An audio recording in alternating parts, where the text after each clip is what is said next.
Hello and welcome to the next game update. In this update, we've been given something that has been hotly requested, and that is keybinds. So if we go into settings, and then under the controls, we can now set our own custom keybinds for all the different keys and actions within the game.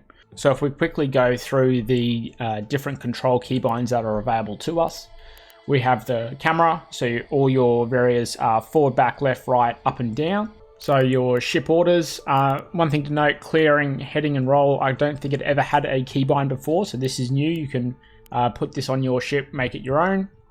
Same with burn through sweep. So for the sphere widget, it's going to be the same defaults as listed under the help text. Various different gameplay options, so cycling the UI, if you want to get those cinematic shots, tab is your key. As default, you can now change all that.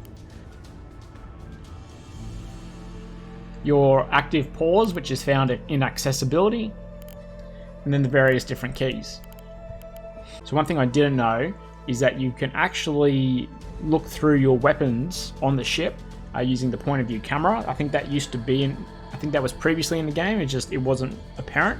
So we'll try this out shortly. So to bind a key or to change a keybind, it's like all other games. Select in the box for the action that you want to bind a key to.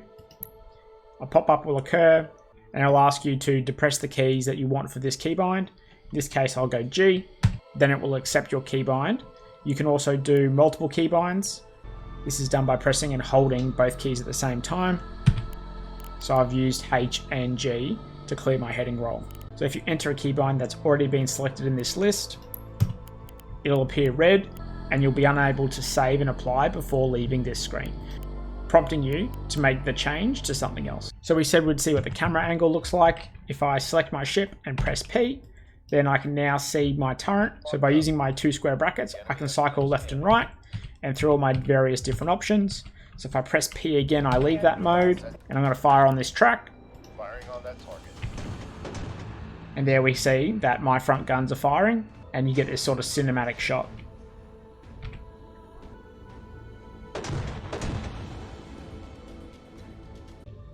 So weapons control has been set to a free as default.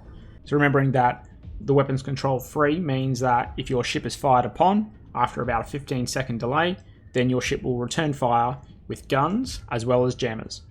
So now when you issue an attack order to a target that's out of range, you'll get a visual indicator back down here saying that it is out of range. So if we do that here, 120mm has a range of 6,400. So we'll receive not only a warning up here, but we'll also get a warning down on the control panel being out of range. You used to receive the feedback of bearing to target, providing the player false input, thinking that their ship wasn't orientating correctly. Now it's just going to clearly say out of range. So for those who are using missiles regularly, now when the sphere widget is open and you have the projections from the targets or the points of interest projected onto that sphere widget, when you move your cursor over and the field of vision of a missile encompasses one of the targets, then the projection line is going to turn yellow.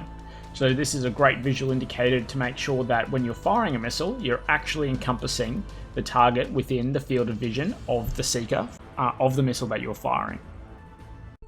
Alright, well that's it for this game update, just a small one. However, some nice features in there, and as always it'll be interesting to see what comes next.